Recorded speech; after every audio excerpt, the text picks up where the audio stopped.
sahabat pejuang kanker cilik. Hari ini kita akan ngobrol-ngobrol santai sama Pak Jaja.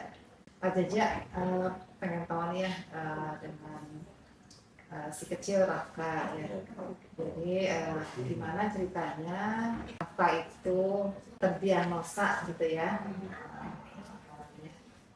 Kanker ya? Ya, kanker. Enggak, coba ceritanya.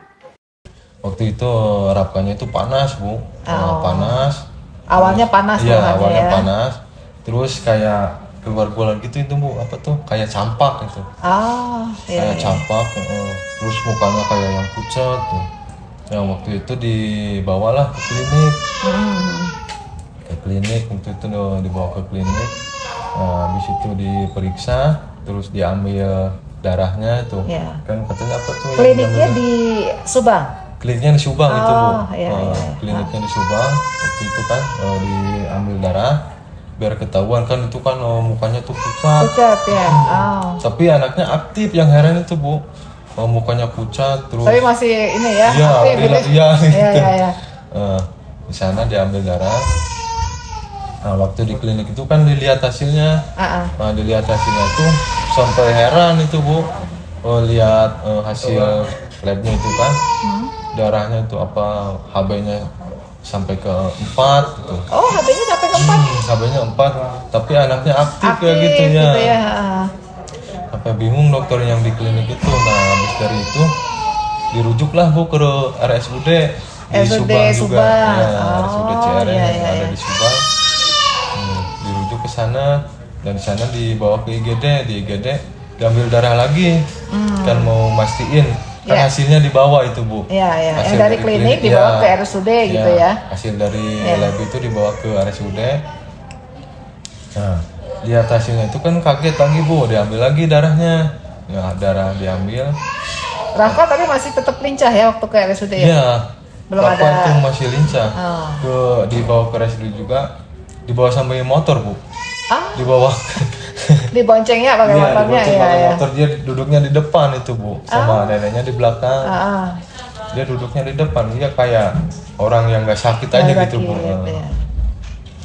Dibawa ke sana ke IGD, diambil darah lagi.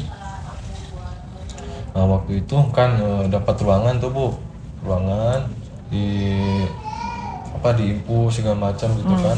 Setelah 2 hari habis. Di infus apa, Pak Jaja, waktu di RSUD itu? Di infus biasa gitu. Oh, infus biasa aja. Iya, di infus biasa. Bukan transfusi gitu ya? Nah, malamnya itu, Bu. Kalau siang kan di infus biasa. Nah, malam kan ada pemeriksaan lagi. Sampai di cairan trombosit itu sampai 6. Di infus cairan trombosit 6 botol. Iya, 6 botol. 6 labu ya. Ya, transfusi darah sampai 2 labu itu, Bu, malamnya. Dari hasil lab itu jadi harus transfusi gitu ya. Dari hasil nah, itu lab Rafka gimana itu kondisinya? Masih panas waktu lagi? Enggak, udah enggak panas, Bu. Cuman mukanya yang pucat itu, Bu. Mukanya pucat, tapi badannya enggak panas. Enggak panas sama sekali kan. Cuma badannya aja yang mukanya aja yang pucat. Nah, habis itu udah transfusi darah sama trombosit, langsung gatal-gatal itu, Bu. Oh iya, itu biasanya penyesuaian sih memang kan itu ada apa masuk dari orang lain lah gitu ya. Cuma gatal-gatal jadi bingung yang digatalnya yang mana gitu kan. Sebenarnya di dalam ya, di bawah kulit gitu. Mungkin di dalam gitu ya, tapi gatal semua sampai nggak bisa tidur itu sampai pagi, Bu. Nah, habis itu hari keduanya ada dokter yang spesialis itu darah itu, Bu. Oh, di RSUD ya? Iya, di RSUD itu ada dokter spesialis disebutnya ya, dibilangnya tuh hematologi, bukan ya? Darah itu. Oh, darah ya? Iya, spesialis kanker darah katanya, Bu. Nah, waktu itu kan dibilangnya gitu, ini Rafka katanya harus secepatnya dirujuk ke RSAS katanya gitu, Bu. Terus kenapa harus dirujuk ke sana, Dok?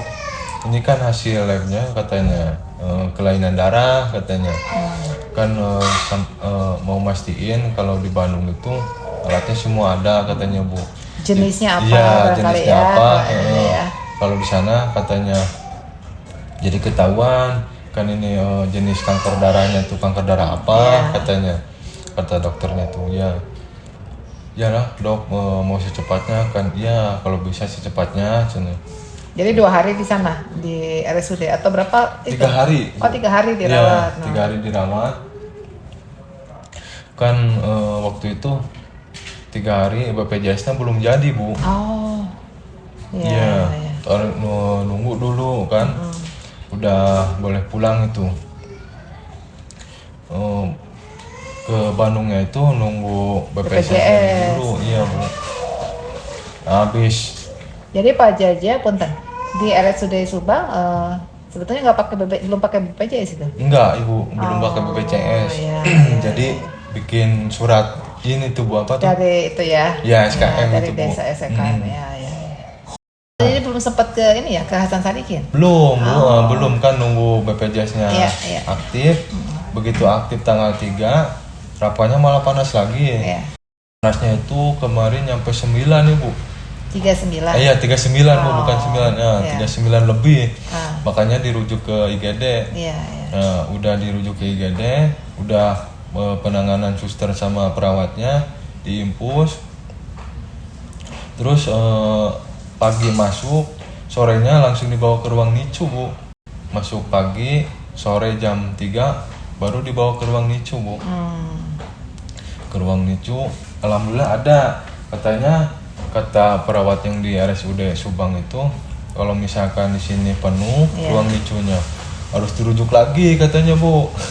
Kalau nggak ke Purwakarta, ke Bandung. Katanya ya.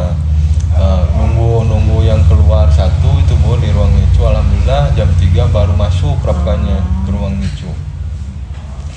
Di ruang NICU sampai 3 hari juga bu.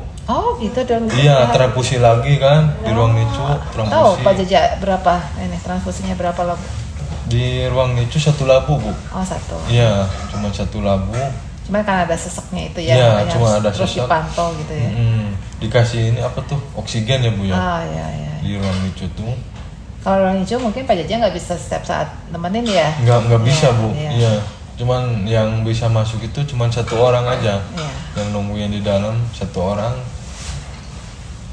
Di ruang NICU sampai 3 hari juga 3 ibu. hari, iya. Kan kalau di NICU mah yang nanganinya dokternya kan beda bu. Kan Raka kenapa nggak berangkat ke Bandung katanya? Kan nunggu BPJS-nya aktif dulu dok. Oh iya. Kalau bisa ya nanti malam, kalau nggak subuhnya langsung berangkat katanya. Nanti kalau misalkan nggak hari Kamis berangkat, nanti hari Senin lama lagi katanya. Nah ketemu sama dokter Nur, diperiksakan sama dokternya tuh. Kata dokter Nur kalau misalkan mau di sini lama katanya, nunggu 3 hari. Oh di sini penuh katanya bu, ruangannya penuh. Kalau mau dirujuk aja ke Al-Islam. Ya langsung ke IGD bu. IGD dikasihin surat rujukannya dari RSAN. Ya langsung di ini bu apa tuh ditangani. Terus habis itu jam 5:30 baru tuh dimasukin ke ruang operasi katanya bu, mau di BM. Kata dokter Nurnya itu ini Raka katanya positif katanya bu, positif kanker darah. Cuman kanker darahnya nggak terlalu ini katanya bu, kanker darahnya leukemia ALL katanya bu. Iya.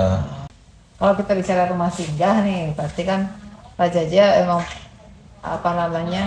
pasien dan orang tua pasien atau keluarga perlu gitu ya rumah singgah ya untuk tinggal sementara, membantu supaya anak-anak itu yang lagi proses pengobatan biasanya kan fisiknya lagi turun ya Pak ya. Iya bu. Nah berarti ya memang kalau untuk pulang jauh kayak ke Subang atau kemana gitu kan, jadi perlu ada ini. Nah, ini kan di sini Pak Jaja tinggal di rumah singgah rumah kami ya Pak Jaja ya. Kami, ya. Nah artinya itu juga dapat informasi dari dokter ya Pak Jaja ya? Iya dari dokter juga bu ya. Itu Pak Dokter Nur ya berarti yang menyampaikan ada rumah singgah rumah kami gitu ya? Iya Dokter Nur juga bu. Iya. Nah, selama memang proses kemo yang seminggu sekali, terus Pak Jaja tinggal di sini di rumah kami, itu Pak Jaja gimana ininya kesan-kesannya dengan tinggal di sini di rumah kami ini Pak Jaja? Biasanya alhamdulillah sih Bu. kayak yang kebantu gitu Bu. Oh Ya kan, kalau misalkan lo pulang pergi ke Subang, satukan biaya gitu Bu. Kedua anaknya takut ngedrop lagi kan. Jadi merasa terbantu gitulah Bu. Tinggal di rumah kami ini. Iya. Ya. Rumah Kanker Anak Mutiara Indonesia gitu ya.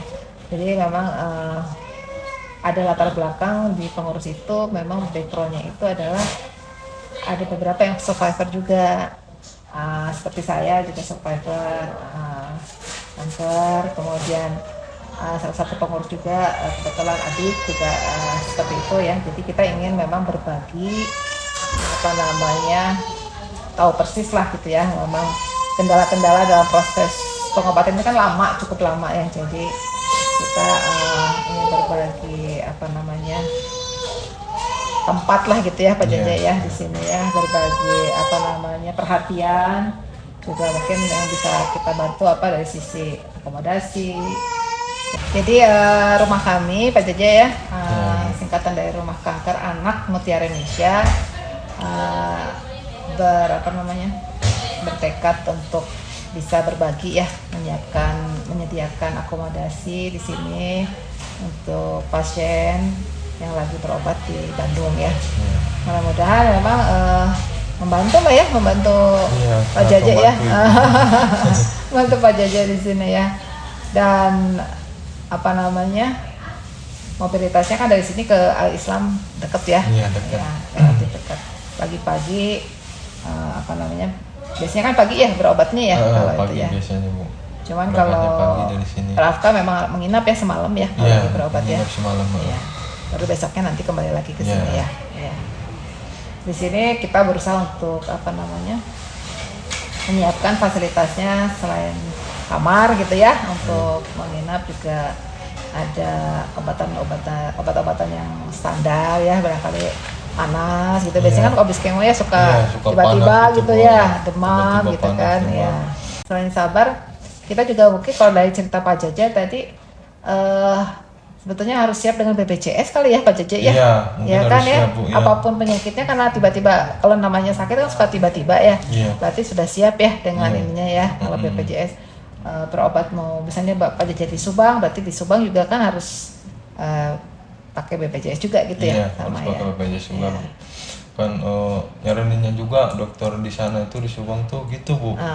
Kan sebelum bikin BPJS tuh ya kalau bisa katanya bikin BPJS. Jadi gitu ya, harus sebagai orang tua kita harus siap dengan BPJS ya.